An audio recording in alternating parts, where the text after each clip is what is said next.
There was a man in the land of Uz whose name was Job, and that man was blameless and upright, one who feared God and turned away from evil. There were born to him 7 sons and 3 daughters. He possessed 7,000 sheep, 3,000 camels, 500 yoke of oxen, and 500 female donkeys, and very many servants, so that this man was the greatest of all the people of the East. His sons used to go and hold a feast in the house of each one on his day, and they would send and invite their 3 sisters to eat and drink with them. And when the days of the feast had run their course, Job would send and consecrate them, and he would rise early in the morning and offer burnt offerings according to the number of them all. For Job said, "It may be that my children have sinned, and cursed God in their hearts." Thus Job did continually. Now there was a day when the sons of God came to present themselves before the Lord, and Satan also came among them. The Lord said to Satan, "From where have you come?" Satan answered the Lord and said, "From going to and fro on the earth, and from walking up and down on it." And the Lord said to Satan, "Have you considered my servant Job, that there is none like him on the earth, a blameless and upright man, who fears God and turns away from evil?" Then Satan answered the Lord and said, "Does Job fear God for no reason? Have you not put a hedge around him and his house and all that he has on every side? You have blessed the work of his hands, and his possessions have increased in the land. But stretch out your hand and touch all that he has, and he will curse you to your face." And the Lord said to Satan, "Behold, all that he has is in your hand. Only against him do not stretch out your hand." So Satan went out from the presence of the Lord. Now there was a day when his sons and daughters were eating and drinking wine in their oldest brother's house. And there came a messenger to Job and said, "The oxen were plowing and the donkeys feeding beside them, and the Sabaeans fell upon them and took them and struck down the servants with the edge of the sword, and I alone have escaped to tell you." While he was yet speaking, there came another and said, "The fire of God fell from heaven, and burned up the sheep and the servants, and consumed them, and I alone have escaped to tell you." While he was yet speaking, there came another and said, "The Chaldeans formed 3 groups, and made a raid on the camels, and took them, and struck down the servants with the edge of the sword, and I alone have escaped to tell you."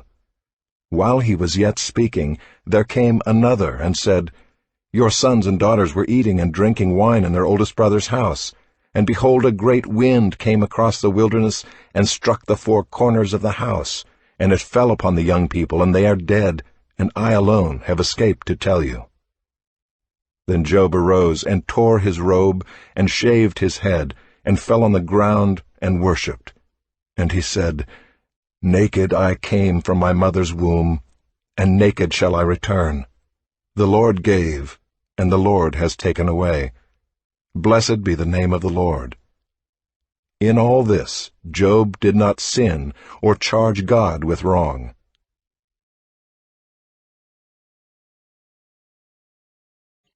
Again there was a day when the sons of God came to present themselves before the Lord, and Satan also came among them to present himself before the Lord. And the Lord said to Satan, "From where have you come?" Satan answered the Lord and said, "From going to and fro on the earth, and from walking up and down on it." And the Lord said to Satan, "Have you considered my servant Job, that there is none like him on the earth, a blameless and upright man, who fears God and turns away from evil? He still holds fast his integrity, although you incited me against him to destroy him without reason." Then Satan answered the Lord and said, "Skin for skin, all that a man has he will give for his life. But stretch out your hand and touch his bone and his flesh, and he will curse you to your face." And the Lord said to Satan, "Behold, he is in your hand. Only spare his life." So Satan went out from the presence of the Lord, and struck Job with loathsome sores, from the sole of his foot to the crown of his head. And he took a piece of broken pottery with which to scrape himself while he sat in the ashes. Then his wife said to him, "Do you still hold fast your integrity? Curse God and die." But he said to her, "You speak as one of the foolish women would speak. Shall we receive good from God, and shall we not receive evil?" In all this Job did not sin with his lips. Now when Job's 3 friends heard of all this evil that had come upon him, they came each from his own place, Eliphaz the Temanite, Bildad the Shuhite, and Zophar the Naamathite. They made an appointment together to come to show him sympathy and comfort him. And when they saw him from a distance, they did not recognize him, and they raised their voices and wept, and they tore their robes and sprinkled dust on their heads toward heaven. And they sat with him on the ground 7 days and 7 nights. And no one spoke a word to him, for they saw that his suffering was very great. After this Job opened his mouth and cursed the day of his birth. And Job said, "Let the day perish on which I was born, and the night that said, A man is conceived. Let that day be darkness. May God above not seek it, nor light shine upon it. Let gloom and deep darkness claim it. Let clouds dwell upon it. Let the blackness of the day terrify it. That night let thick darkness seize it. Let it not rejoice among the days of the year. Let it not come into the number of the months. Behold, let that night be barren. Let no joyful cry enter it. Let those curse it who curse the day, who are ready to rouse up Leviathan. Let the stars of its dawn be dark. Let it hope for light, but have none, nor see the eyelids of the morning, because it did not shut the doors of my mother's womb, nor hide trouble from my eyes. Why did I not die at birth, come out from the womb and expire? Why did the knees receive me, or why the breasts that I should nurse? For then I would have lain down and been quiet, I would have slept. Then I would have been at rest with kings and counselors of the earth, who rebuilt ruins for themselves, or with princes who had gold, who filled their houses with silver. Or why was I not as a hidden stillborn child, as infants who never see the light? There the wicked cease from troubling, and there the weary are at rest. There the prisoners are at ease together, they hear not the voice of the taskmaster. The small and the great are there, and the slave is free from his master. Why is light given to him who is in misery, and life to the bitter in soul, who long for death, but it comes not, and dig for it more than for hidden treasures, who rejoice exceedingly and are glad when they find the grave? Why is light given to a man whose way is hidden, whom God has hedged in? For my sighing comes instead of my bread, and my groanings are poured out like water. For the thing that I fear comes upon me, and what I dread befalls me. I am not at ease, nor am I quiet. I have no rest, but trouble comes.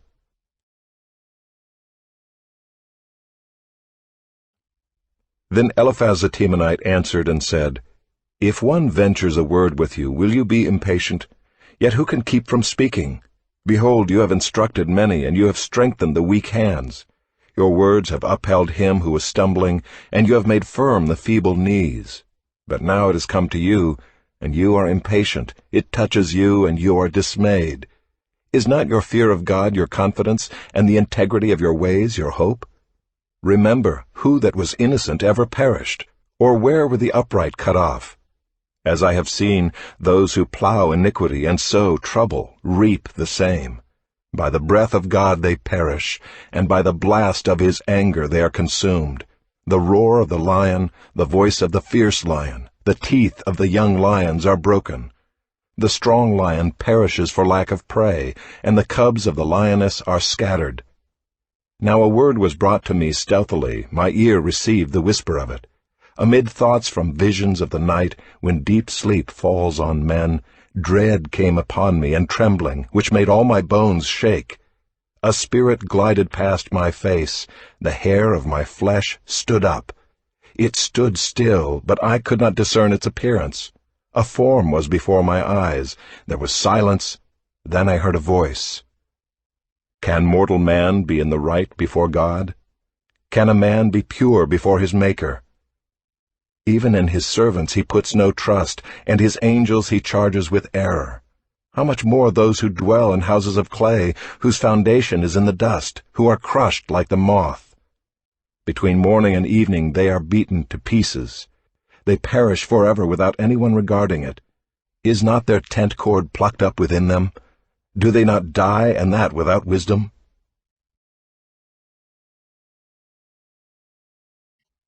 Call now, is there anyone who will answer you? To which of the holy ones will you turn?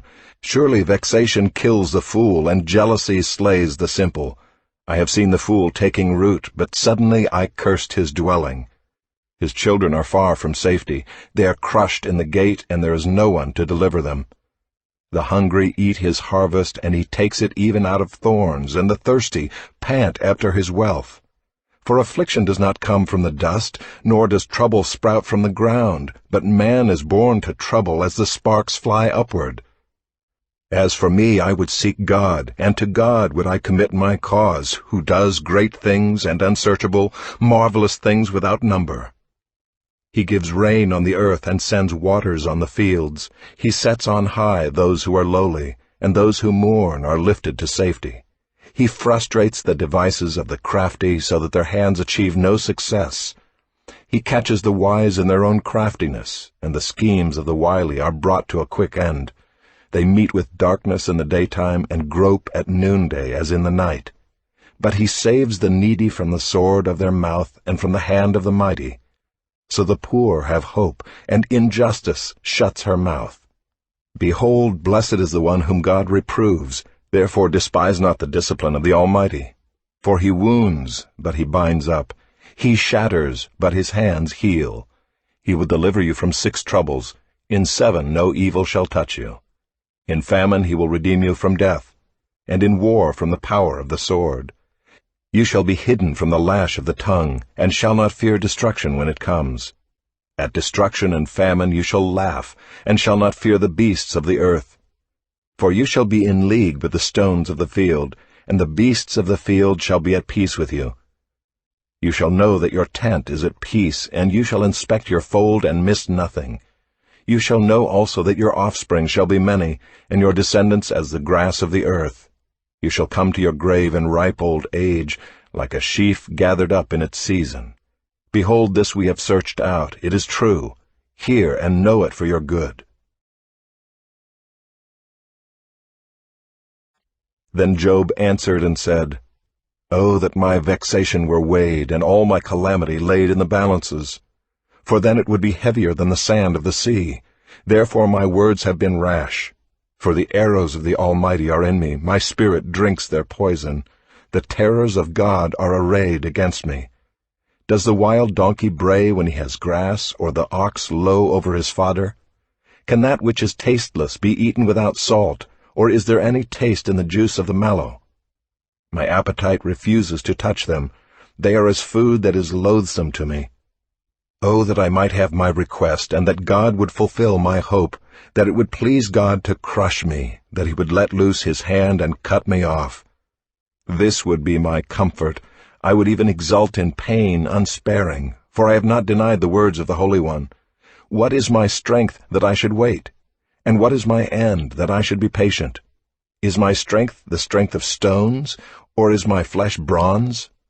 Have I any help in me when resource is driven from me?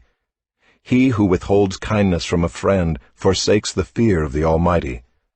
My brothers are treacherous as a torrent bed, as torrential streams that pass away, which are dark with ice, and where the snow hides itself. When they melt, they disappear. When it is hot, they vanish from their place. The caravans turn aside from their course. They go up into the waste and perish. The caravans of Tema look. The travelers of Sheba hope. They are ashamed because they were confident. They come there and are disappointed. For you have now become nothing. You see my calamity and are afraid. Have I said, Make me a gift? Or, from your wealth, offer a bribe for me? Or, deliver me from the adversary's hand? Or, redeem me from the hand of the ruthless? Teach me, and I will be silent. Make me understand how I have gone astray. How forceful are upright words! But what does reproof from you reprove? Do you think that you can reprove words when the speech of a despairing man is wind? You would even cast lots over the fatherless and bargain over your friend. But now be pleased to look at me, for I will not lie to your face. Please turn, let no injustice be done. Turn now, my vindication is at stake. Is there any injustice on my tongue?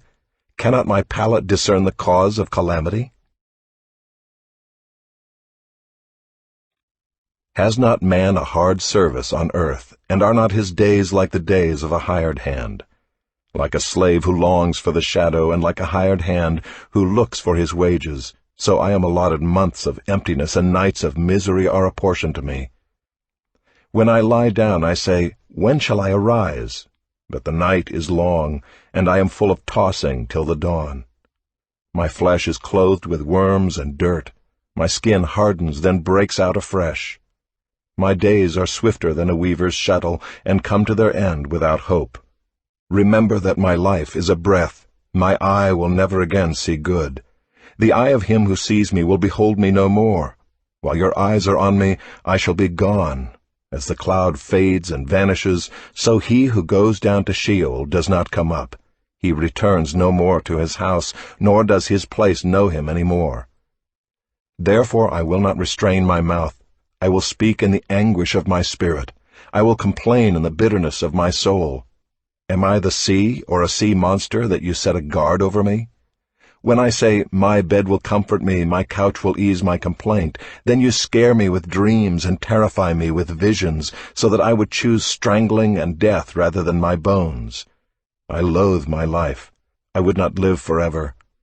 Leave me alone, for my days are a breath.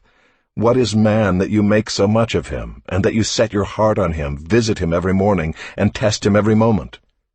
How long will you not look away from me, nor leave me alone till I swallow my spit? If I sin, what do I do to you, you watcher of mankind? Why have you made me your mark? Why have I become a burden to you?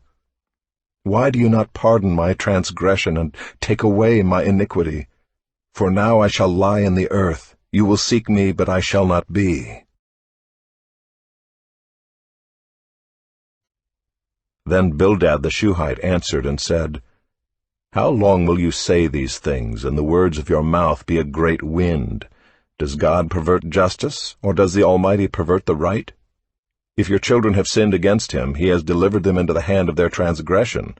If you will seek God and plead with the Almighty for mercy, if you are pure and upright, surely then he will rouse himself for you and restore your rightful habitation.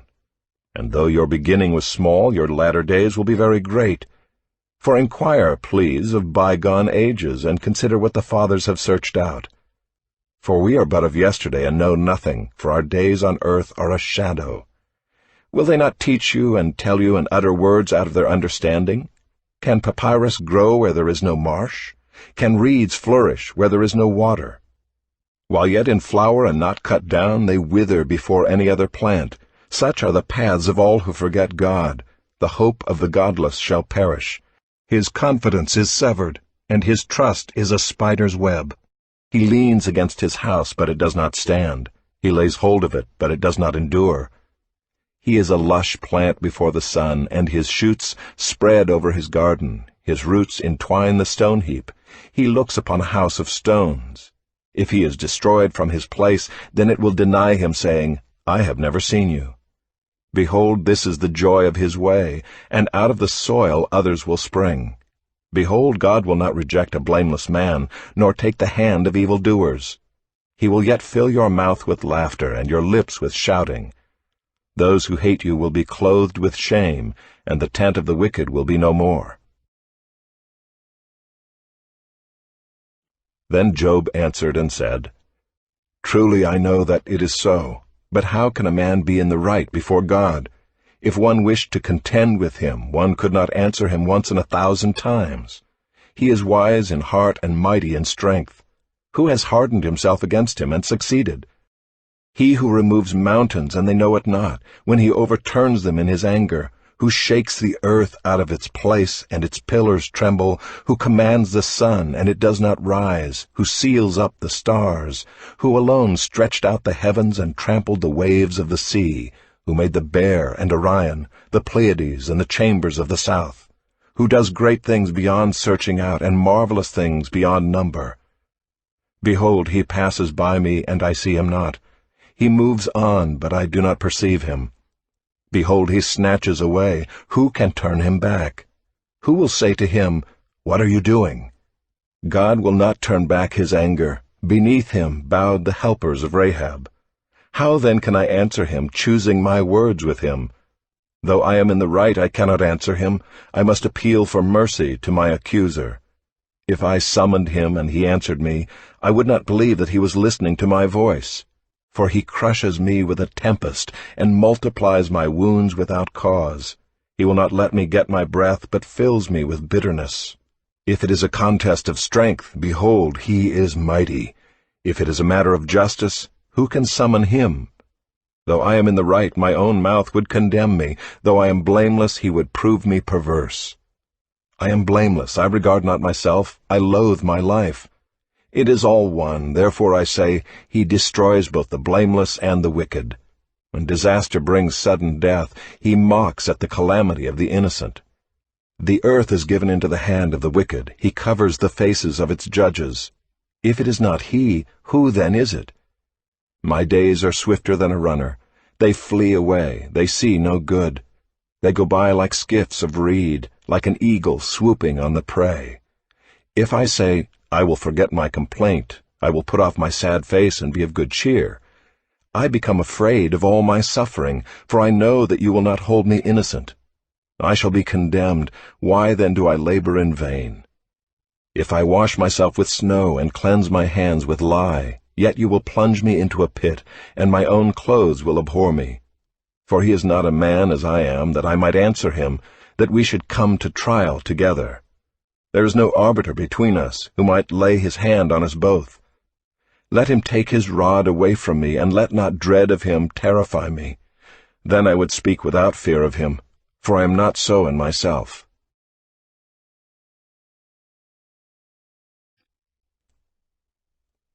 I loathe my life. I will give free utterance to my complaint. I will speak in the bitterness of my soul. I will say to God, do not condemn me. Let me know why you contend against me. Does it seem good to you to oppress, to despise the work of your hands and favor the designs of the wicked? Have you eyes of flesh? Do you see as man sees? Are your days as the days of man, or your years as a man's years, that you seek out my iniquity and search for my sin, although you know that I am not guilty, and there is none to deliver out of your hand? Your hands fashioned and made me, and now you have destroyed me altogether. Remember that you have made me like clay, and will you return me to the dust? Did you not pour me out like milk and curdle me like cheese? You clothed me with skin and flesh, and knit me together with bones and sinews. You have granted me life and steadfast love, and your care has preserved my spirit. Yet these things you hid in your heart. I know that this was your purpose. If I sin, you watch me and do not acquit me of my iniquity. If I am guilty, woe to me. If I am in the right, I cannot lift up my head, for I am filled with disgrace and look on my affliction. And were my head lifted up, you would hunt me like a lion and again work wonders against me. You renew your witnesses against me and increase your vexation toward me. You bring fresh troops against me. Why did you bring me out from the womb? Would that I had died before any eye had seen me, and were as though I had not been, carried from the womb to the grave. Are not my days few? Then cease, and leave me alone, that I may find a little cheer before I go, and I shall not return, to the land of darkness and deep shadow, the land of gloom like thick darkness, like deep shadow without any order, where light is as thick darkness.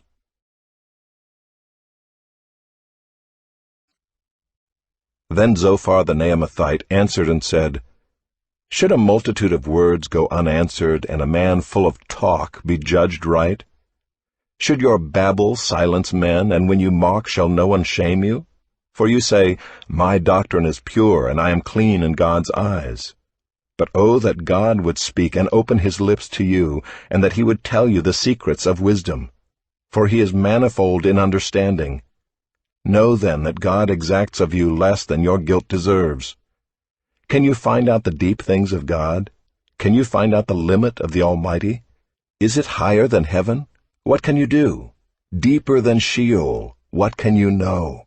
Its measure is longer than the earth and broader than the sea. If he passes through and imprisons and summons the court, who can turn him back? For he knows worthless men. When he sees iniquity, will he not consider it? But a stupid man will get understanding when a wild donkey's colt is born a man. If you prepare your heart, you will stretch out your hands toward him. If iniquity is in your hand, put it far away, and let not injustice dwell in your tents. Surely then you will lift up your face without blemish. You will be secure and will not fear.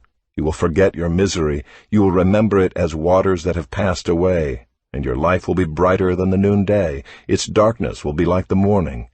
And you will feel secure because there is hope. You will look around and take your rest in security. You will lie down, and none will make you afraid. Many will court your favor. But the eyes of the wicked will fail. All way of escape will be lost to them, and their hope is to breathe their last. Then Job answered and said, No doubt you are the people, and wisdom will die with you. But I have understanding as well as you. I am not inferior to you.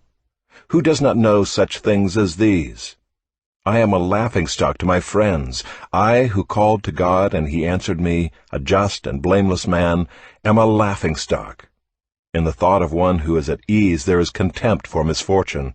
It is ready for those whose feet slip. The tents of robbers are at peace, and those who provoke God are secure, who bring their God in their hand. But ask the beasts, and they will teach you, the birds of the heavens, and they will tell you, or the bushes of the earth, and they will teach you, and the fish of the sea will declare to you. Who among all these does not know that the hand of the Lord has done this?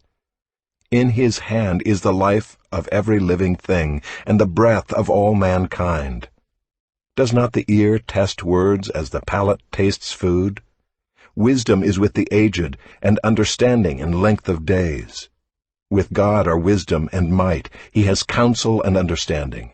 If he tears down, none can rebuild. If he shuts a man in, none can open. If he withholds the waters, they dry up. If he sends them out, they overwhelm the land. With him are strength and sound wisdom. The deceived and the deceiver are his. He leads counselors away stripped, and judges he makes fools. He looses the bonds of kings and binds a waistcloth on their hips. He leads priests away stripped and overthrows the mighty. He deprives of speech those who are trusted and takes away the discernment of the elders. He pours contempt on princes and loosens the belt of the strong. He uncovers the deeps out of darkness and brings deep darkness to light.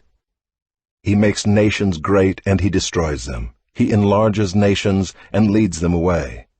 He takes away understanding from the chiefs of the people of the earth and makes them wander in a pathless waste. They grope in the dark without light, and he makes them stagger like a drunken man. Behold, my eye has seen all this. My ear has heard and understood it. What you know, I also know. I am not inferior to you. But I would speak to the Almighty, and I desire to argue my case with God. As for you, you whitewash with lies. Worthless physicians are you all. Oh, that you would keep silent, and it would be your wisdom. Hear now my argument, and listen to the pleadings of my lips. Will you speak falsely for God, and speak deceitfully for him? Will you show partiality toward him? Will you plead the case for God? Will it be well with you when he searches you out? Or can you deceive him as one deceives a man? He will surely rebuke you if in secret you show partiality. Will not his majesty terrify you, and the dread of him fall upon you? Your maxims are proverbs of ashes, your defenses are defenses of clay. Let me have silence, and I will speak, and let come on me what may. Why should I take my flesh in my teeth, and put my life in my hand? Though he slay me, I will hope in him, yet I will argue my ways to his face. This will be my salvation, that the godless shall not come before him. Keep listening to my words, and let my declaration be in your ears. Behold, I have prepared my case. I know that I shall be in the right. Who is there who will contend with me? For then I would be silent and die. Only grant me two things, then I will not hide myself from your face. Withdraw your hand far from me, and let not dread of you terrify me. Then call, and I will answer, or let me speak, and you reply to me. How many are my iniquities and my sins?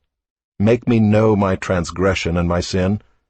Why do you hide your face and count me as your enemy? Will you frighten a driven leaf and pursue dry chaff? For you write bitter things against me and make me inherit the iniquities of my youth. You put my feet in the stocks and watch all my paths. You set a limit for the soles of my feet. Man wastes away like a rotten thing, like a garment that is moth-eaten. Man who is born of a woman is few of days and full of trouble. He comes out like a flower and withers. He flees like a shadow and continues not. And do you open your eyes on such a one and bring me into judgment with you? Who can bring a clean thing out of an unclean? There is not one. Since his days are determined, and the number of his months is with you, and you have appointed his limits that he cannot pass, look away from him and leave him alone, that he may enjoy, like a hired hand, his day. For there is hope for a tree, if it be cut down, that it will sprout again, and that its shoots will not cease. Though its root grow old in the earth, and its stump die in the soil, yet at the scent of water it will bud and put out branches like a young plant. But a man dies and is laid low. Man breathes his last, and where is he? As waters fail from a lake and a river wastes away and dries up, so a man lies down and rises not again. Till the heavens are no more, he will not awake, or be roused out of his sleep. Oh, that you would hide me in Sheol, that you would conceal me until your wrath be past, that you would appoint me a set time and remember me. If a man dies, shall he live again? All the days of my service I would wait till my renewal should come. You would call, and I would answer you. You would long for the work of your hands. For then you would number my steps. You would not keep watch over my sin. My transgression would be sealed up in a bag, and you would cover over my iniquity. But the mountain falls and crumbles away, and the rock is removed from its place. The waters wear away the stones, the torrents wash away the soil of the earth. So you destroy the hope of man. You prevail forever against him, and he passes. You change his countenance and send him away. His sons come to honor, and he does not know it. They are brought low, and he perceives it not. He feels only the pain of his own body, and he mourns only for himself.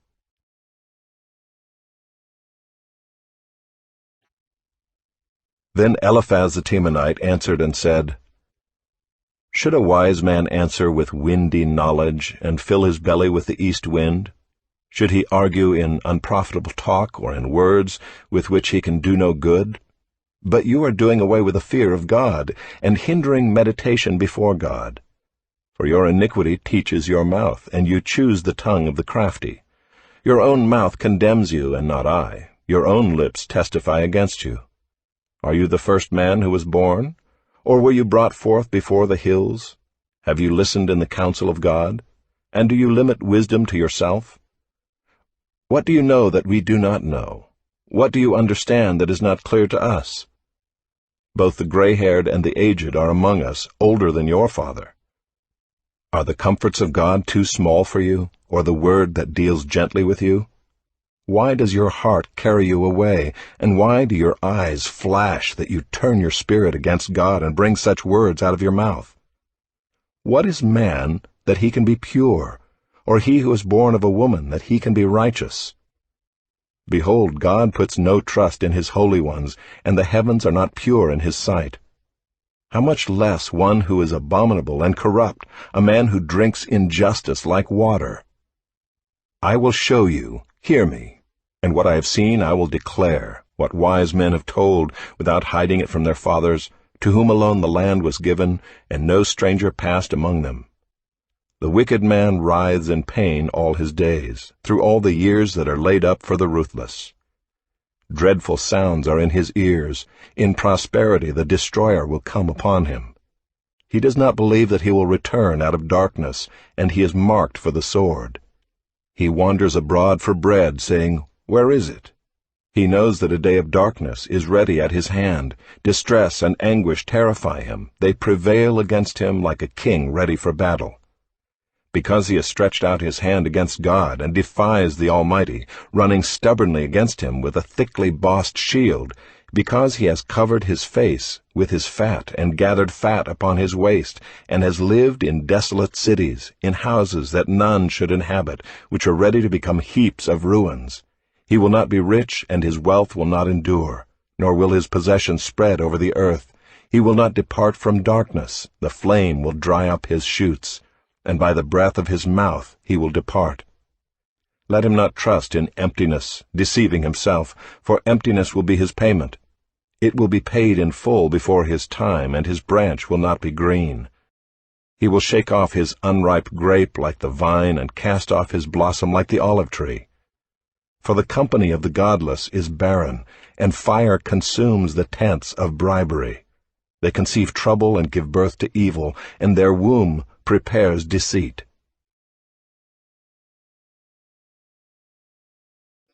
Then Job answered and said, I have heard many such things. Miserable comforters are you all. Shall windy words have an end? Or what provokes you that you answer? I also could speak as you do if you were in my place. I could join words together against you and shake my head at you.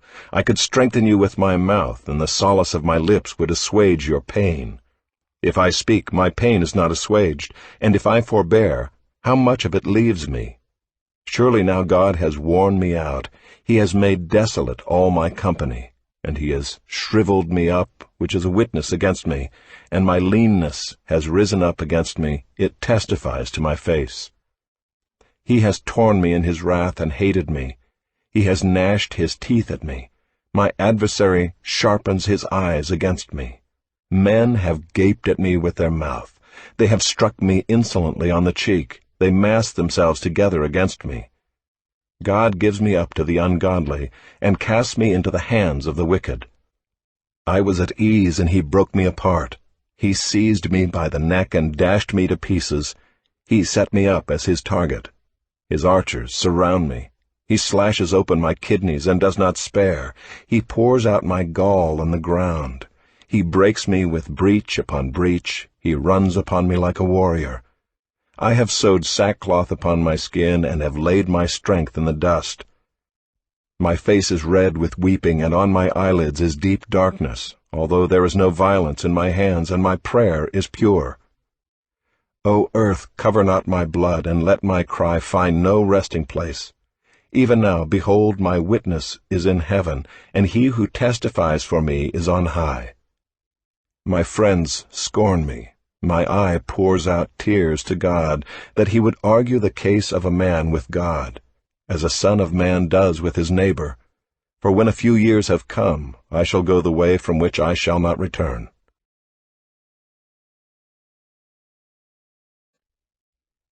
My spirit is broken, my days are extinct, the graveyard is ready for me.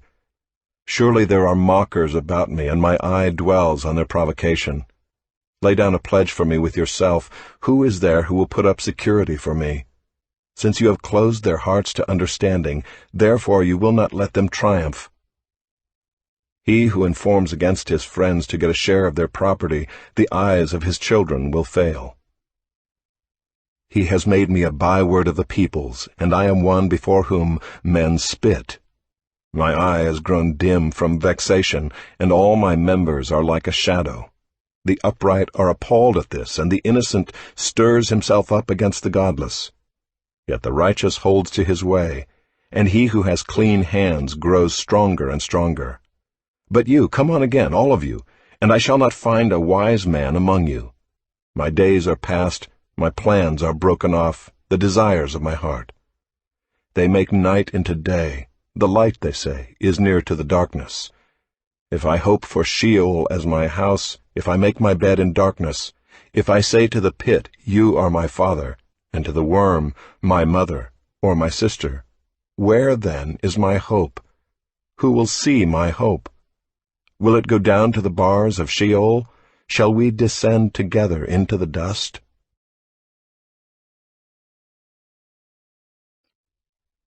Then Bildad the Shuhite answered and said, How long will you hunt for words?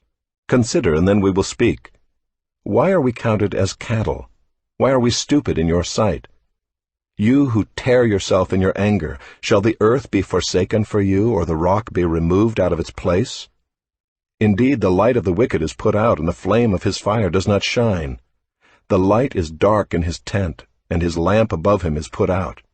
His strong steps are shortened, and his own schemes throw him down. For he is cast into a net by his own feet, and he walks on its mesh. A trap seizes him by the heel, a snare lays hold of him. A rope is hidden for him in the ground, a trap for him in the path. Terrors frighten him on every side, and chase him at his heels. His strength is famished, and calamity is ready for his stumbling. It consumes the parts of his skin, the firstborn of death consumes his limbs. He is torn from the tent in which he trusted, and is brought to the king of terrors. In his tent dwells that which is none of his. Sulfur is scattered over his habitation. His roots dry up beneath, and his branches wither above. His memory perishes from the earth, and he has no name in the street. He is thrust from light into darkness, and driven out of the world. He has no posterity or progeny among his people, and no survivor where he used to live. They of the west are appalled at his day, and horror seizes them of the east. Surely such are the dwellings of the unrighteous. Such is the place of him who knows not God.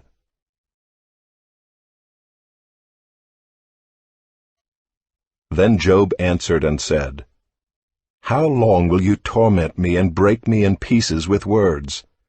These 10 times you have cast reproach upon me. Are you not ashamed to wrong me? And even if it be true that I have erred, my error remains with myself. If indeed you magnify yourselves against me, and make my disgrace an argument against me, know then that God has put me in the wrong, and closed his net about me. Behold, I cry out, Violence, but I am not answered. I call for help, but there is no justice. He has walled up my way so that I cannot pass, and he has set darkness upon my paths. He has stripped from me my glory and taken the crown from my head. He breaks me down on every side, and I am gone, and my hope has he pulled up like a tree. He has kindled his wrath against me, and counts me as his adversary. His troops come on together. They have cast up their siege ramp against me, and encamp around my tent. He has put my brothers far from me, and those who knew me are wholly estranged from me. My relatives have failed me. My close friends have forgotten me. The guests in my house and my maidservants count me as a stranger. I have become a foreigner in their eyes. I call to my servant, but he gives me no answer. I must plead with him with my mouth for mercy.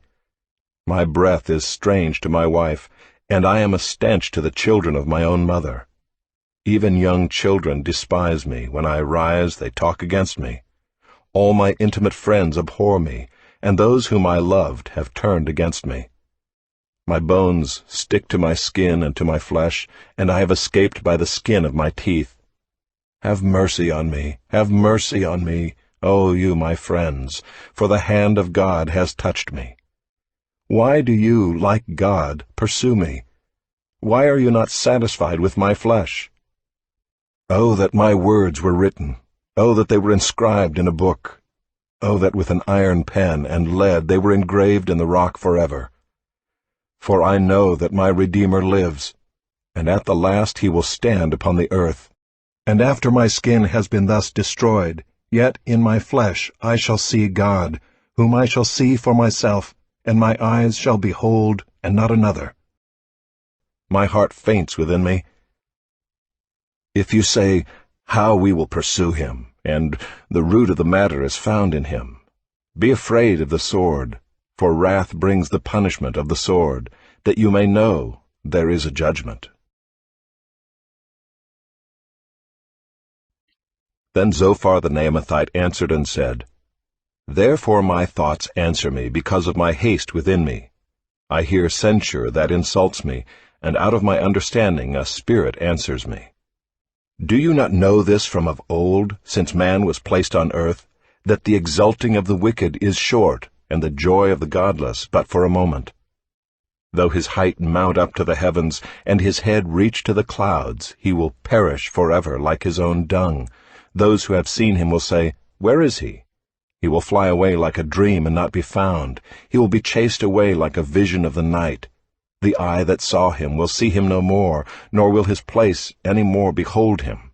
His children will seek the favor of the poor, and his hands will give back his wealth.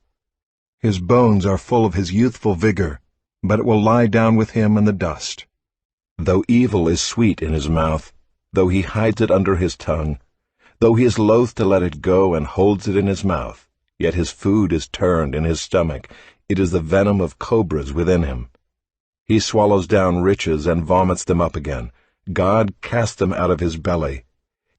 He will suck the poison of cobras. The tongue of a viper will kill him. He will not look upon the rivers, the streams flowing with honey and curds. He will give back the fruit of his toil and will not swallow it down. From the profit of his trading he will get no enjoyment. For he has crushed and abandoned the poor. He has seized a house that he did not build. Because he knew no contentment in his belly, he will not let anything in which he delights escape him. There was nothing left after he had eaten, therefore his prosperity will not endure. In the fullness of his sufficiency he will be in distress. The hand of everyone in misery will come against him.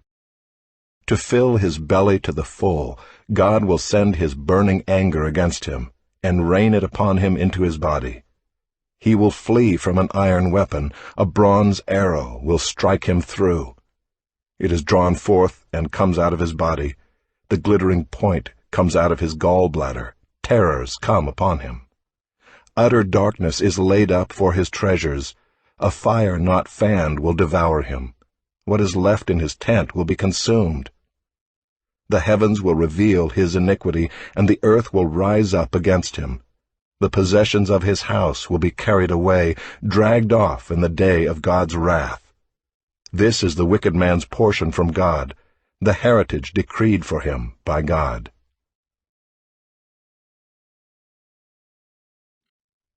Then Job answered and said, Keep listening to my words, and let this be your comfort. Bear with me, and I will speak. And after I have spoken, mock on. As for me, is my complaint against man? Why should I not be impatient? Look at me and be appalled, and lay your hand over your mouth. When I remember, I am dismayed, and shuddering seizes my flesh. Why do the wicked live, reach old age, and grow mighty in power? Their offspring are established in their presence, and their descendants before their eyes. Their houses are safe from fear, and no rod of God is upon them. Their bull breeds without fail, their cow calves and does not miscarry. They send out their little boys like a flock, and their children dance. They sing to the tambourine and the lyre, and rejoice to the sound of the pipe. They spend their days in prosperity, and in peace they go down to Sheol. They say to God, Depart from us. We do not desire the knowledge of your ways. What is the Almighty that we should serve him? And what profit do we get if we pray to him? Behold, is not their prosperity in their hand? The counsel of the wicked is far from me. How often is it that the lamp of the wicked is put out, that their calamity comes upon them, that God distributes pains in his anger, that they are like straw before the wind and like chaff that the storm carries away? You say, God stores up their iniquity for their children. Let him pay it out to them, that they may know it, that their own eyes see their destruction, and let them drink of the wrath of the Almighty. For what do they care for their houses after them, when the number of their months is cut off? Will any teach God knowledge, seeing that he judges those who are on high? One dies in his full vigor, being wholly at ease and secure, his pails full of milk, and the marrow of his bones moist. Another dies in bitterness of soul, never having tasted of prosperity. They lie down alike in the dust, and the worms cover them. Behold, I know your thoughts and your schemes to wrong me. For you say, Where is the house of the prince? Where is the tent in which the wicked lived?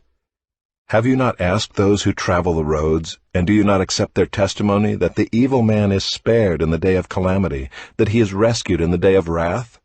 Who declares his way to his face, and who repays him for what he has done? When he is carried to the grave, watch is kept over his tomb.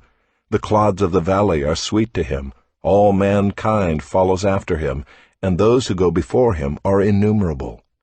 How then will you comfort me with empty nothings? There is nothing left of your answers but falsehood.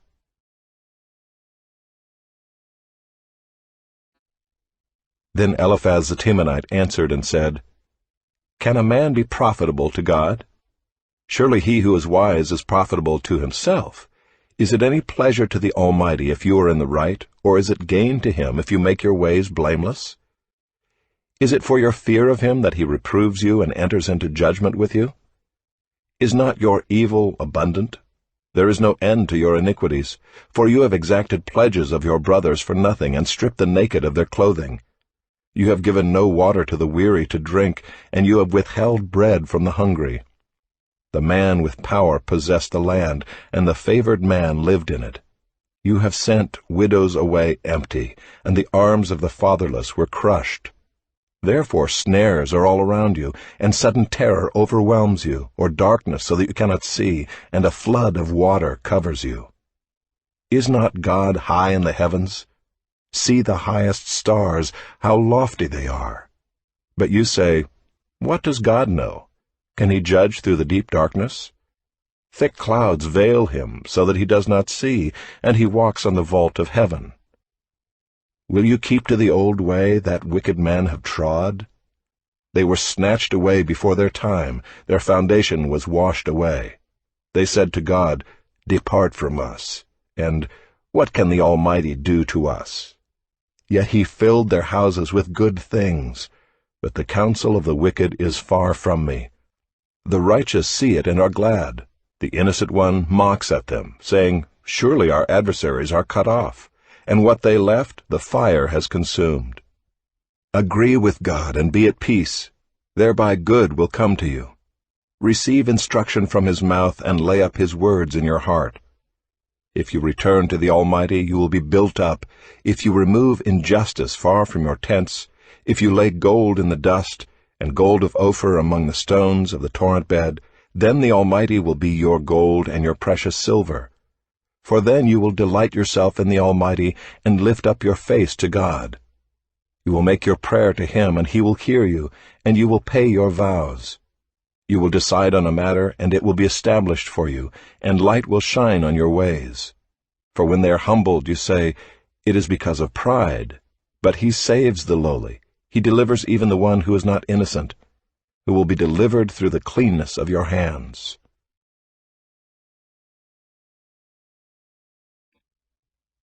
Then Job answered and said, Today also my complaint is bitter. My hand is heavy on account of my groaning.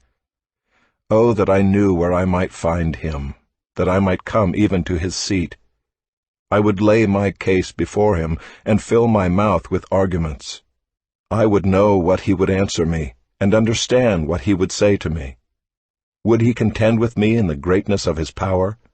No, he would pay attention to me. There an upright man could argue with him, and I would be acquitted forever by my judge. Behold, I go forward, but he is not there, and backward, but I do not perceive him. On the left hand, when he is working, I do not behold him. He turns to the right hand, but I do not see him. But he knows the way that I take. When he has tried me, I shall come out as gold. My foot has held fast to his steps. I have kept his way, and have not turned aside. I have not departed from the commandment of his lips. I have treasured the words of his mouth more than my portion of food. But he is unchangeable, and who can turn him back? What he desires, that he does.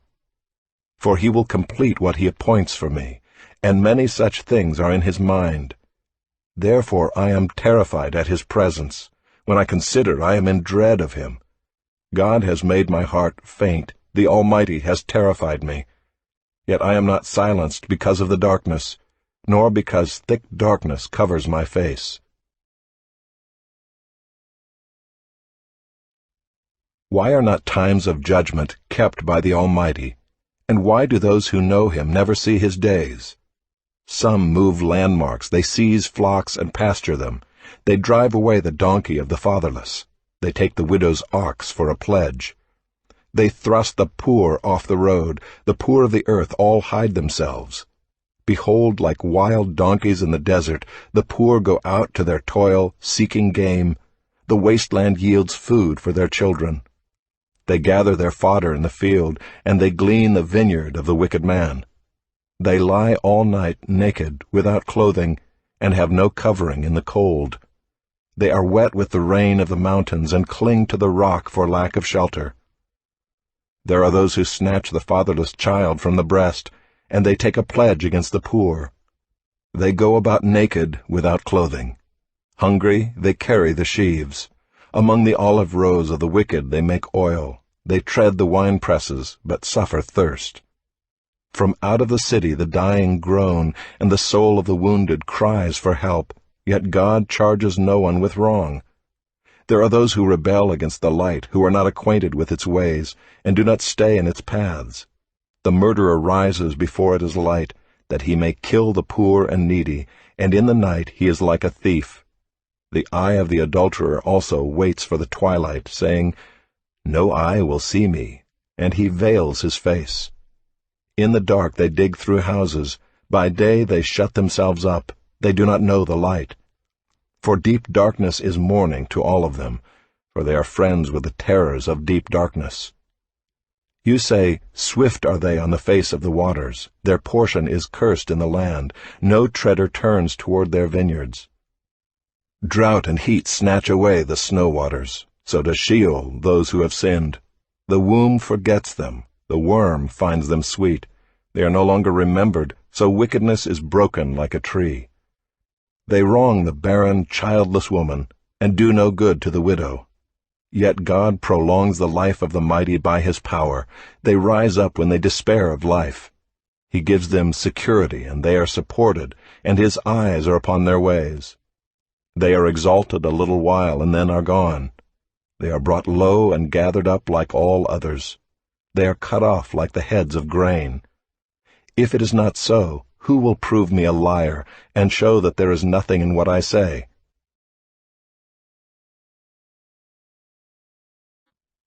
Then Bildad the Shuhite answered and said, Dominion and fear are with God. He makes peace in his high heaven. Is there any number to his armies? Upon whom does his light not arise? How then can man be in the right before God? How can he who is born of woman be pure? Behold, even the moon is not bright, and the stars are not pure in his eyes. How much less man, who is a maggot, and the son of man, who is a worm? Then Job answered and said, How you have helped him who has no power! How you have saved the arm that has no strength! How you have counseled him who has no wisdom, and plentifully declared sound knowledge! With whose help have you uttered words, and whose breath has come out from you? The dead tremble under the waters and their inhabitants. Sheol is naked before God, and Abaddon has no covering. He stretches out the north over the void and hangs the earth on nothing. He binds up the waters in his thick clouds, and the cloud is not split open under them. He covers the face of the full moon and spreads over it his cloud. He has inscribed a circle on the face of the waters, at the boundary between light and darkness. The pillars of heaven tremble and are astounded at his rebuke. By his power he stilled the sea. By his understanding he shattered Rahab. By his wind the heavens were made fair. His hand pierced the fleeing serpent. Behold, these are but the outskirts of his ways, and how small a whisper do we hear of him. But the thunder of his power, who can understand?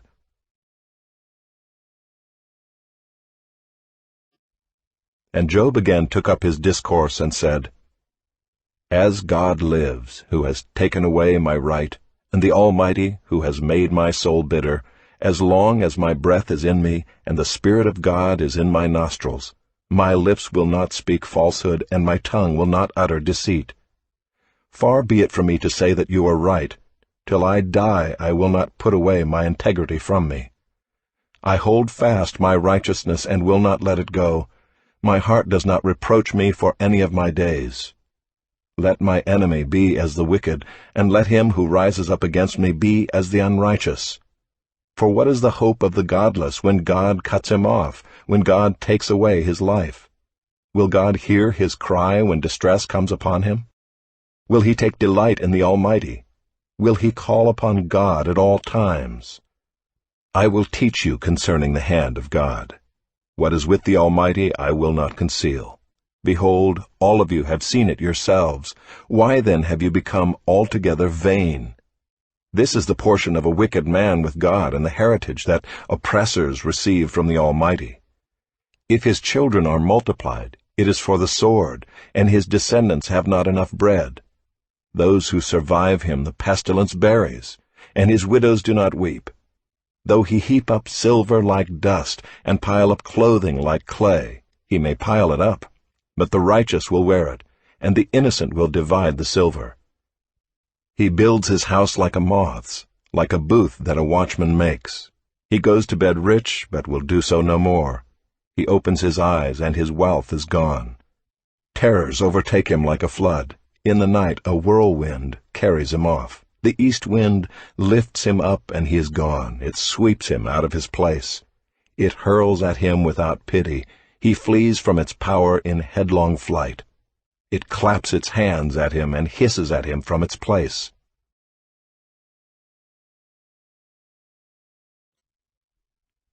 Surely there is a mine for silver and a place for gold that they refine. Iron is taken out of the earth, and copper is smelted from the ore.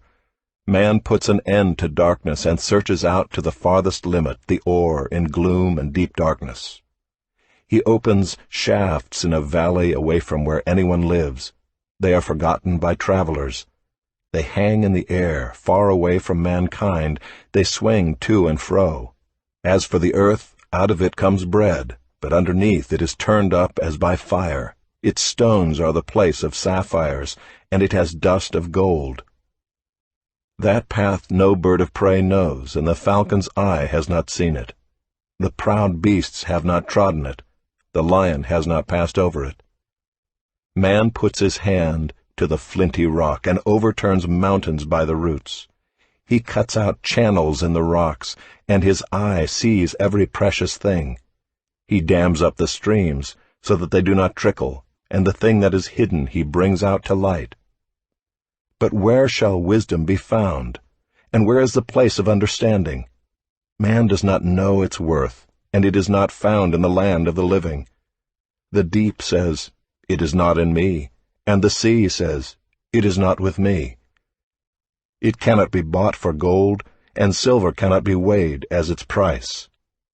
It cannot be valued in the gold of Ophir, in precious onyx or sapphire. Gold and glass cannot equal it, nor can it be exchanged for jewels of fine gold. No mention shall be made of coral or of crystal. The price of wisdom is above pearls.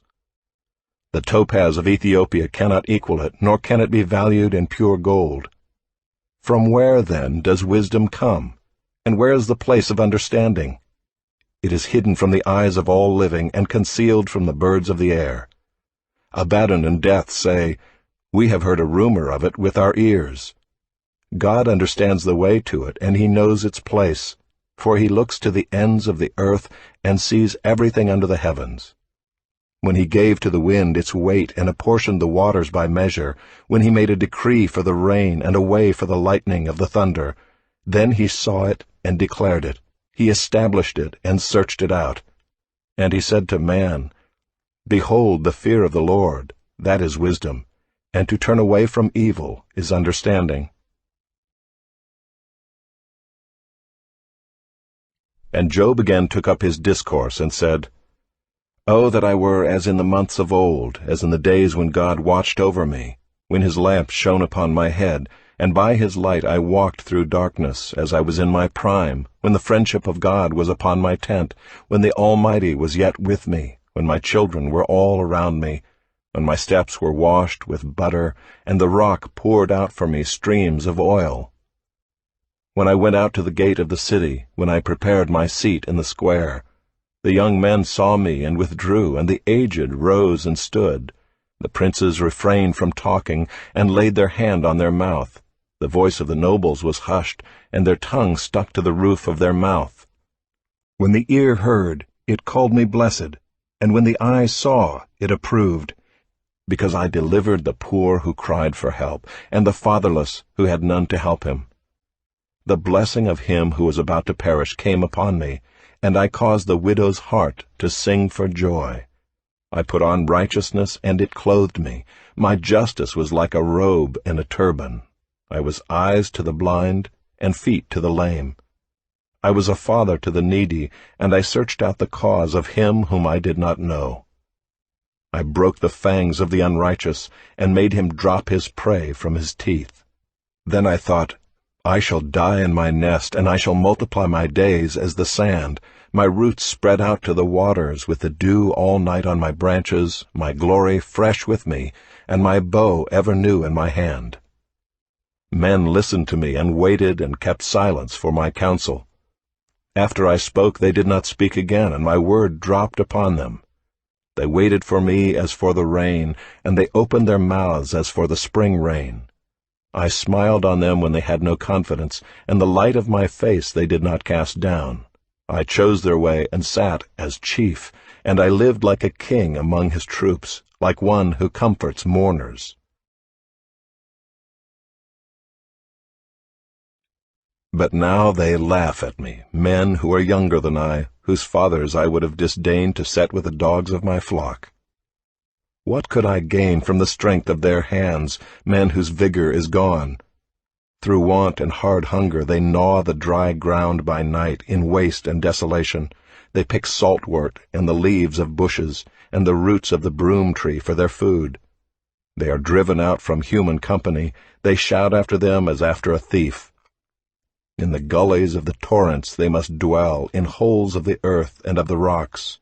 Among the bushes they bray, under the nettles they huddle together. A senseless, a nameless brood, they have been whipped out of the land. And now I have become their song. I am a byword to them. They abhor me, they keep aloof from me. They do not hesitate to spit at the sight of me. Because God has loosed my cord and humbled me, they have cast off restraint in my presence. On my right hand the rabble rise. They push away my feet. They cast up against me their ways of destruction. They break up my path. They promote my calamity. They need no one to help them. As through a wide breach they come, amid the crash they roll on. Terrors are turned upon me. My honor is pursued as by the wind, and my prosperity has passed away like a cloud. And now my soul is poured out within me. Days of affliction have taken hold of me. The night racks my bones, and the pain that gnaws me takes no rest. With great force my garment is disfigured. It binds me about like the collar of my tunic. God has cast me into the mire, and I have become like dust and ashes. I cry to you for help, and you do not answer me. I stand, and you only look at me. You have turned cruel to me. With the might of your hand you persecute me. You lift me up on the wind, you make me ride on it, and you toss me about in the roar of the storm. For I know that you will bring me to death, and to the house appointed for all living. Yet does not one in a heap of ruins stretch out his hand, and in his disaster cry for help?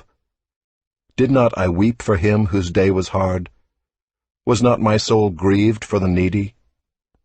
But when I hoped for good, evil came, and when I waited for light, darkness came. My inward parts are in turmoil and never still. Days of affliction come to meet me. I go about darkened, but not by the sun. I stand up in the assembly and cry for help. I am a brother of jackals and a companion of ostriches. My skin turns black and falls from me, and my bones burn with heat. My lyre is turned to mourning, and my pipe to the voice of those who weep.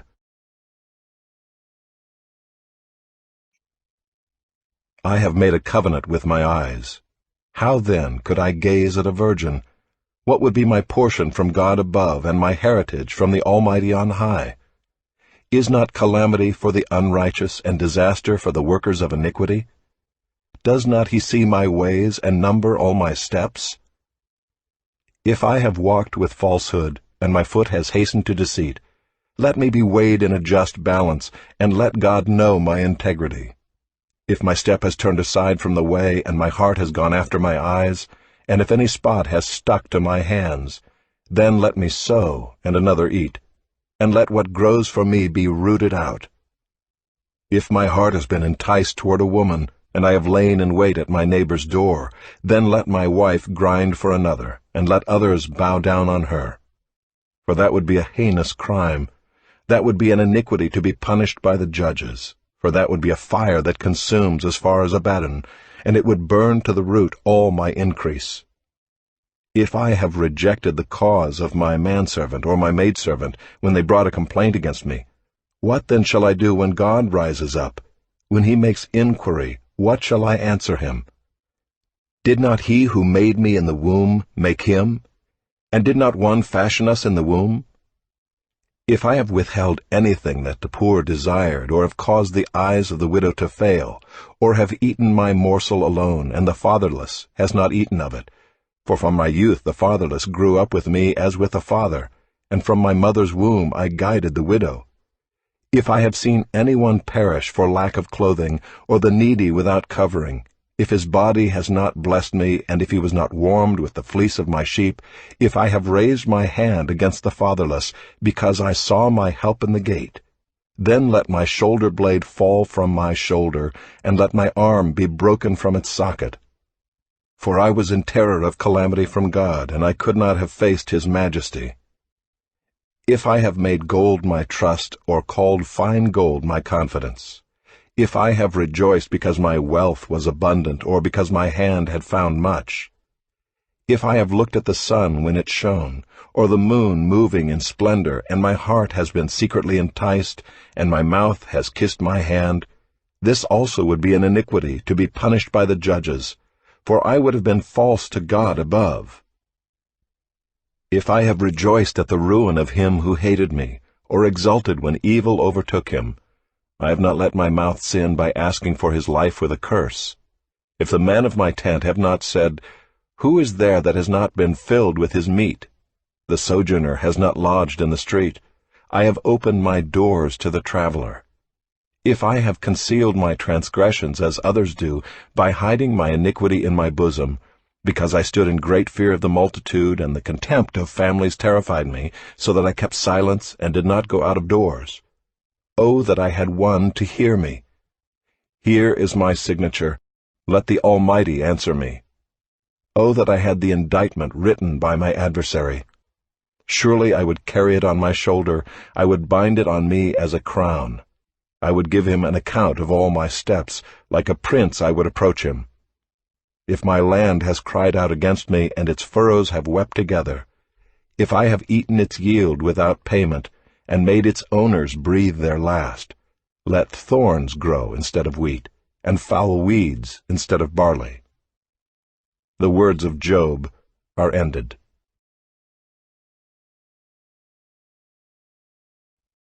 So these three men ceased to answer Job, because he was righteous in his own eyes. Then Elihu the son of Barachel the Buzite, of the family of Ram, burned with anger. He burned with anger at Job, because he justified himself rather than God. He burned with anger also at Job's 3 friends, because they had found no answer, although they had declared Job to be in the wrong. Now Elihu had waited to speak to Job, because they were older than he. And when Elihu saw that there was no answer in the mouth of these 3 men, he burned with anger. And Elihu the son of Barachel the Buzite answered and said, I am young in years, and you are aged. Therefore I was timid and afraid to declare my opinion to you. I said, Let days speak, and many years teach wisdom. But it is the spirit in man, the breath of the Almighty, that makes him understand. It is not the old who are wise, nor the aged who understand what is right. Therefore I say, Listen to me, let me also declare my opinion. Behold, I waited for your words. I listened for your wise sayings while you searched out what to say. I gave you my attention, and behold, there was none among you who refuted Job or who answered his words. Beware lest you say, We have found wisdom. God may vanquish him, not a man. He has not directed his words against me, and I will not answer him with your speeches. They are dismayed, they answer no more. They have not a word to say.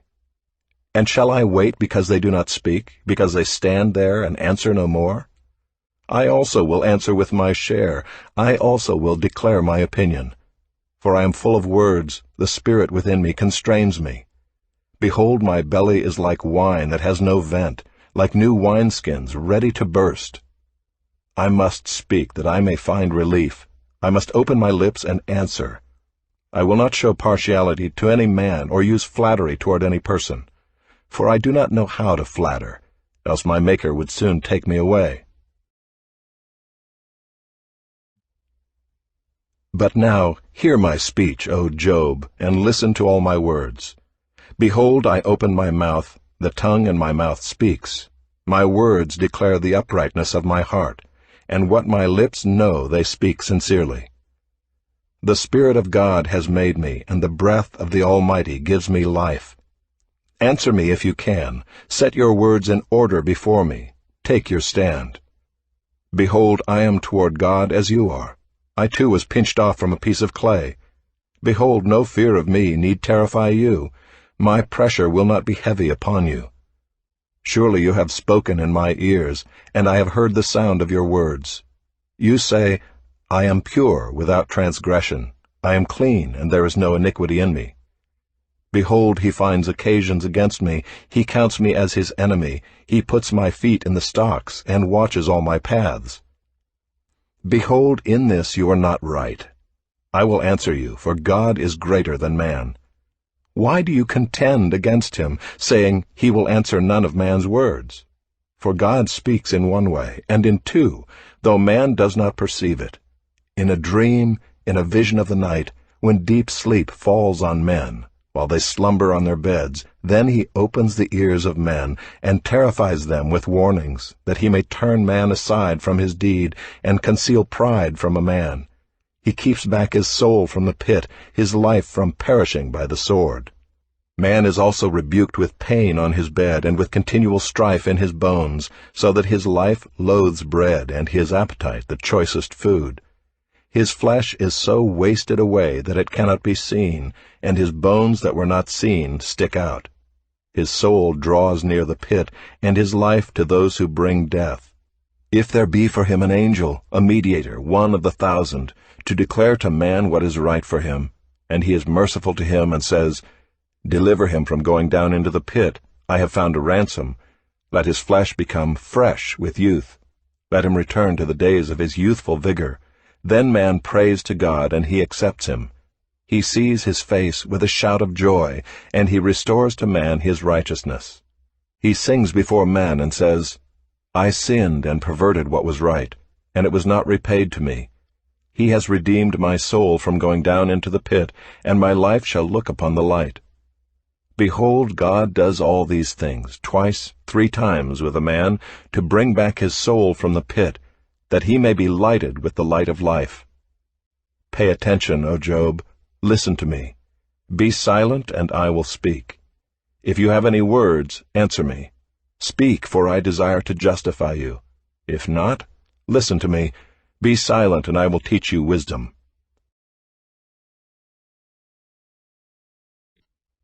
Then Elihu answered and said, Hear my words, you wise men, and give ear to me, you who know.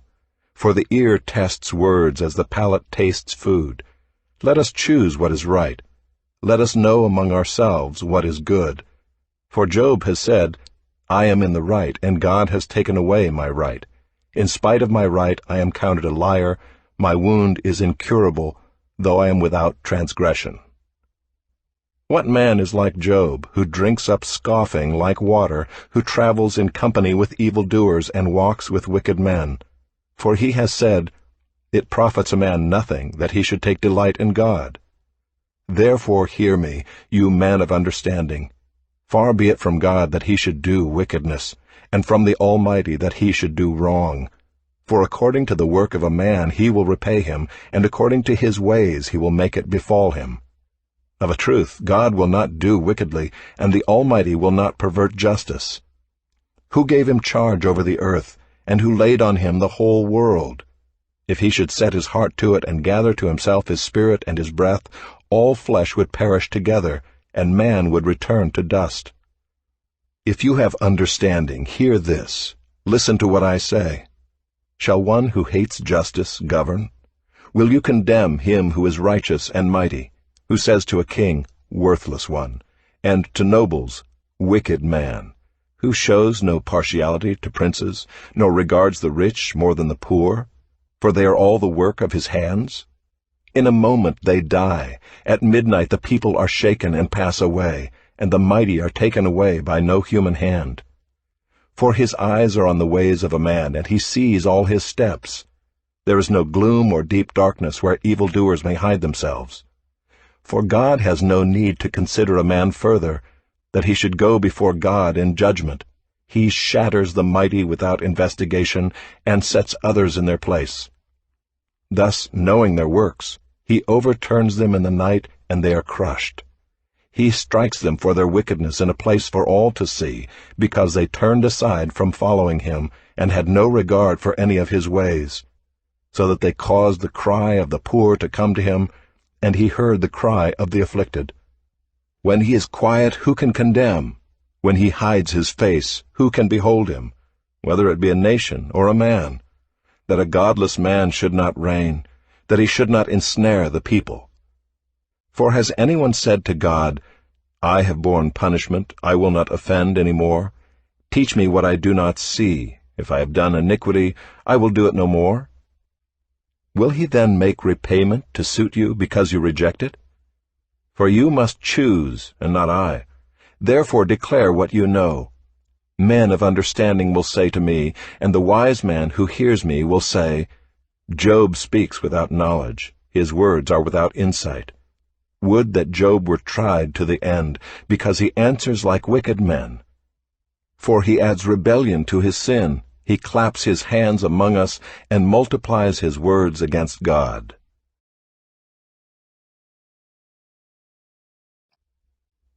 And Elihu answered and said, Do you think this to be just? Do you say, It is my right before God? That you ask, What advantage have I? How am I better off than if I had sinned? I will answer you and your friends with you. Look at the heavens and see, and behold the clouds which are higher than you. If you have sinned, what do you accomplish against him?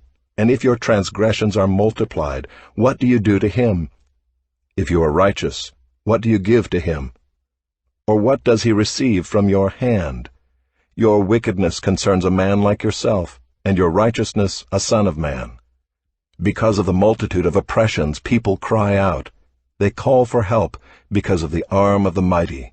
But none says, Where is God my Maker, who gives songs in the night, who teaches us more than the beasts of the earth, and makes us wiser than the birds of the heavens? There they cry out, but he does not answer, because of the pride of evil men. Surely God does not hear an empty cry, nor does the Almighty regard it. How much less when you say that you do not see him, that the case is before him, and you are waiting for him. And now because his anger does not punish, and he does not take much note of transgression, Job opens his mouth in empty talk. He multiplies words without knowledge.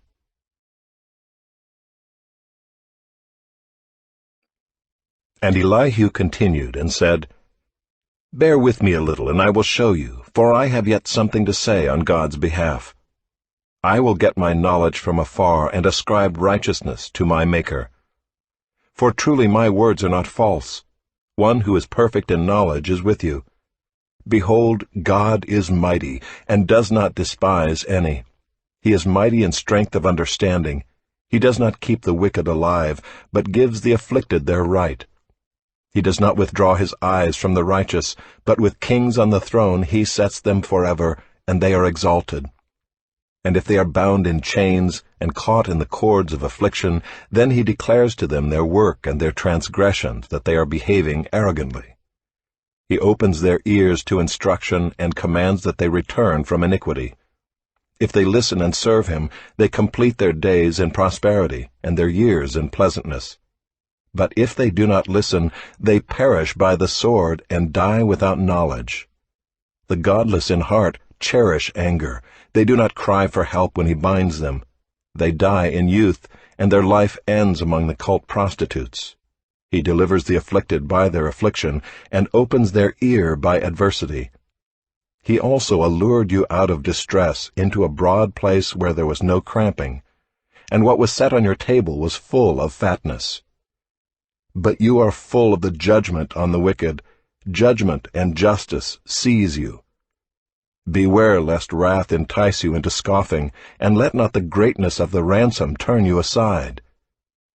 Will your cry for help avail to keep you from distress, or all the force of your strength? Do not long for the night when peoples vanish in their place. Take care. Do not turn to iniquity, for this you have chosen rather than affliction. Behold, God is exalted in his power. Who is a teacher like him?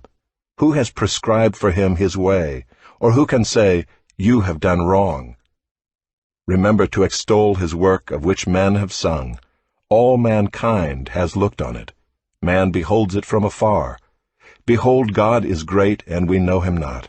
The number of his years is unsearchable. For he draws up the drops of water, they distill his mist in rain, which the skies pour down and drop on mankind abundantly. Can anyone understand the spreading of the clouds, the thunderings of his pavilion? Behold, he scatters his lightning about him, and covers the roots of the sea. For by these he judges peoples, he gives food in abundance. He covers his hands with the lightning, and commands it to strike the mark. Its crashing declares his presence. The cattle also declare that he rises.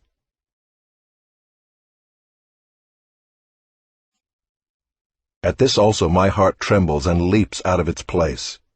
Keep listening to the thunder of his voice and the rumbling that comes from his mouth. Under the whole heaven he lets it go, and his lightning to the corners of the earth. After it his voice roars. He thunders with his majestic voice, and he does not restrain the lightnings when his voice is heard. God thunders wondrously with his voice. He does great things that we cannot comprehend. For to the snow, he says, fall on the earth, likewise to the downpour, his mighty downpour. He seals up the hand of every man, that all men whom he made may know it. Then the beasts go into their lairs and remain in their dens. From its chamber comes the whirlwind, and cold from the scattering winds. By the breath of God ice is given, and the broad waters are frozen fast. He loads the thick cloud with moisture. The clouds scatter his lightning. They turn around and around by his guidance, to accomplish all that he commands them on the face of the habitable world. Whether for correction, or for his land, or for love, he causes it to happen. Hear this, O Job. Stop and consider the wondrous works of God. Do you know how God lays his command upon them and causes the lightning of his cloud to shine? Do you know the balancings of the clouds, the wondrous works of him who is perfect in knowledge, you whose garments are hot when the earth is still because of the south wind? Can you, like him, spread out the skies, hard as a cast metal mirror? Teach us what we shall say to him. We cannot draw up our case because of darkness. Shall it be told him that I would speak? Did a man ever wish that he would be swallowed up? And now no one looks on the light when it is bright in the skies, when the wind has passed and cleared them. Out of the north comes golden splendor. God is clothed with awesome majesty. The Almighty, we cannot find him. He is great in power. Justice and abundant righteousness he will not violate. Therefore men fear him. He does not regard any who are wise in their own conceit. Then the Lord answered Job out of the whirlwind, and said, Who is this that darkens counsel by words without knowledge? Dress for action like a man. I will question you, and you make it known to me. Where were you when I laid the foundation of the earth? Tell me if you have understanding. Who determined its measurements? Surely you know. Or who stretched the line upon it? On what were its bases sunk, or who laid its cornerstone, when the morning stars sang together and all the sons of God shouted for joy? Or who shut in the sea with doors when it burst out from the womb, when I made clouds its garment and thick darkness its swaddling band, and prescribed limits for it, and set bars and doors, and said, Thus far shall you come and no farther, and here shall your proud waves be stayed? Have you commanded the morning since your days began, and caused the dawn to know its place, that it might take hold of the skirts of the earth, and the wicked be shaken out of it? It is changed like clay under the seal, and its features stand out like a garment. From the wicked their light is withheld, and their uplifted arm is broken. Have you entered into the springs of the sea, or walked in the recesses of the deep? Have the gates of death been revealed to you, or have you seen the gates of deep darkness? Have you comprehended the expanse of the earth? Declare if you know all this. Where is the way to the dwelling of light, and where is the place of darkness, that you may take it to its territory, and that you may discern the paths to its home? You know, for you were born then, and the number of your days is great. Have you entered the storehouses of the snow? Or have you seen the storehouses of the hail, which I have reserved for the time of trouble, for the day of battle and war? What is the way to the place where the light is distributed, or where the east wind is scattered upon the earth? Who has cleft a channel for the torrents of rain, and a way for the thunderbolt, to bring rain on a land where no man is, on the desert in which there is no man, to satisfy the waste and desolate land, and to make the ground sprout with grass? Has the rain a father, or who has begotten the drops of dew? From whose womb did the ice come forth, and who has given birth to the frost of heaven? The waters become hard like stone, and the face of the deep is frozen. Can you bind the chains of the Pleiades, or loose the cords of Orion? Can you lead forth the Mazzaroth in their season, or can you guide the bear with its children? Do you know the ordinances of the heavens? Can you establish their rule on the earth? Can you lift up your voice to the clouds, that a flood of waters may cover you? Can you send forth lightnings, that they may go and say to you, Here we are? Who has put wisdom in the inward parts, or given understanding to the mind?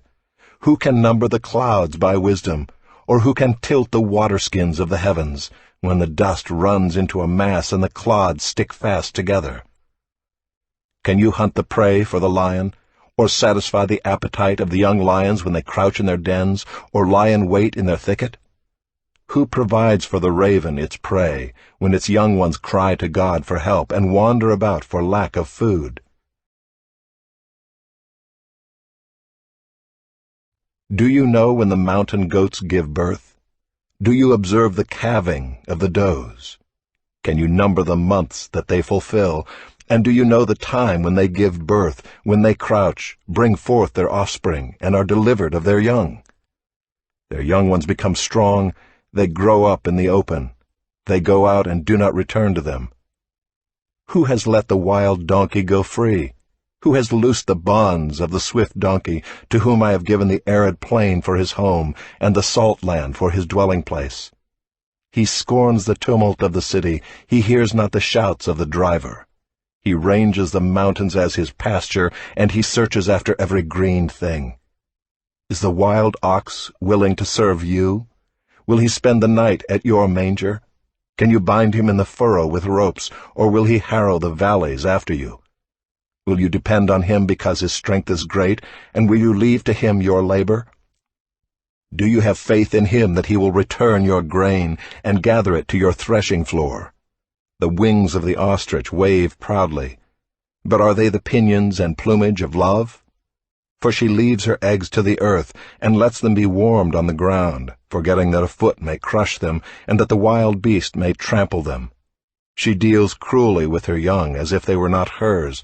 Though her labor be in vain, yet she has no fear, because God has made her forget wisdom and given her no share in understanding. When she rouses herself to flee, she laughs at the horse and his rider. Do you give the horse his might? Do you clothe his neck with a mane? Do you make him leap like the locust? His majestic snorting is terrifying. He paws in the valley and exults in his strength. He goes out to meet the weapons. He laughs at fear and is not dismayed. He does not turn back from the sword. Upon him rattle the quiver, the flashing spear, and the javelin. With fierceness and rage he swallows the ground. He cannot stand still at the sound of the trumpet. When the trumpet sounds, he says, "Aha!" He smells the battle from afar, the thunder of the captains and the shouting.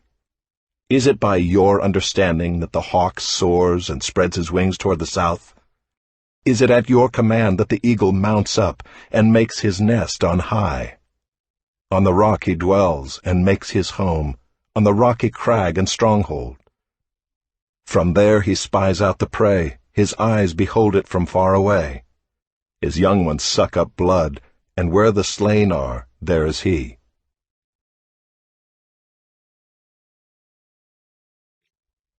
And the Lord said to Job, Shall a fault-finder contend with the Almighty?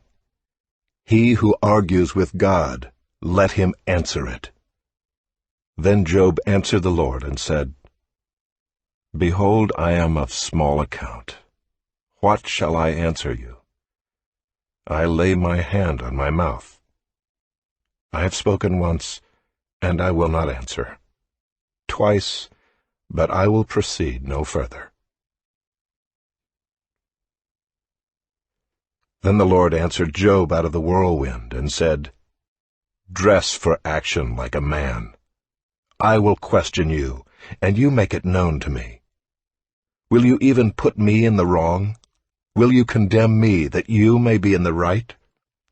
Have you an arm like God, and can you thunder with a voice like his?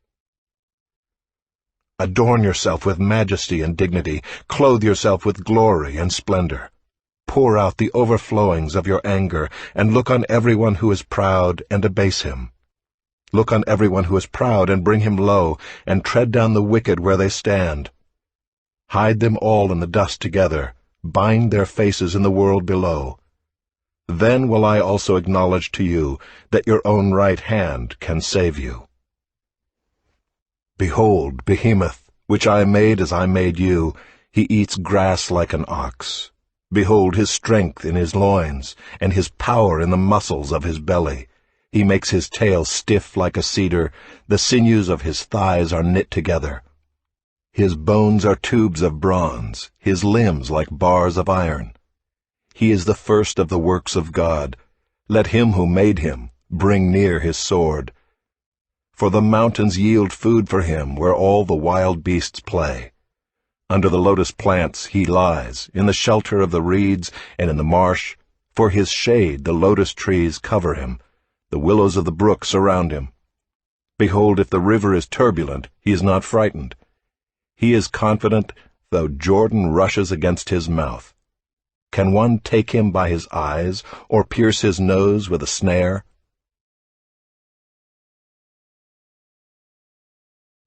Can you draw out Leviathan with a fishhook, or press down his tongue with a cord?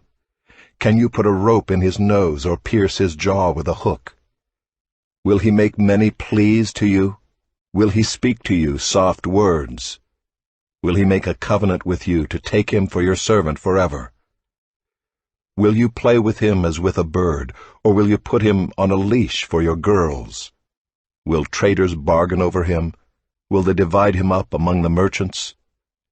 Can you fill his skin with harpoons, or his head with fishing spears? Lay your hands on him, remember the battle, you will not do it again. Behold, the hope of a man is false, he is laid low even at the sight of him. No one is so fierce that he dares to stir him up. Who then is he who can stand before me? Who has first given to me that I should repay him? Whatever is under the whole heaven is mine. I will not keep silence concerning his limbs, or his mighty strength, or his goodly frame. Who can strip off his outer garment? Who would come near him with a bridle? Who can open the doors of his face? Around his teeth is terror. His back is made of rows of shields, shut up closely as with a seal. One is so near to another that no air can come between them. They are joined one to another, they clasp each other and cannot be separated. His sneezings flash forth light, and his eyes are like the eyelids of the dawn. Out of his mouth go flaming torches, sparks of fire leap forth. Out of his nostrils comes forth smoke as from a boiling pot and burning rushes. His breath kindles coals, and a flame comes forth from his mouth. In his neck abides strength, and terror dances before him. The folds of his flesh stick together, firmly cast on him and immovable. His heart is hard as a stone, hard as the lower millstone. When he raises himself up, the mighty are afraid. At the crashing they are beside themselves. Though the sword reaches him, it does not avail, nor the spear, the dart, or the javelin. He counts iron as straw, and bronze as rotten wood. The arrow cannot make him flee. For him sling stones are turned to stubble. Clubs are counted as stubble. He laughs at the rattle of javelins. His underparts are like sharp potsherds. He spreads himself like a threshing sledge on the mire. He makes the deep boil like a pot. He makes the sea like a pot of ointment. Behind him he leaves a shining wake. One would think the deep to be white-haired.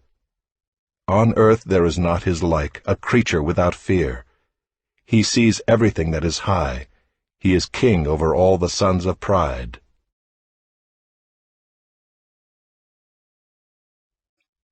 Then Job answered the Lord and said, I know that you can do all things, and that no purpose of yours can be thwarted.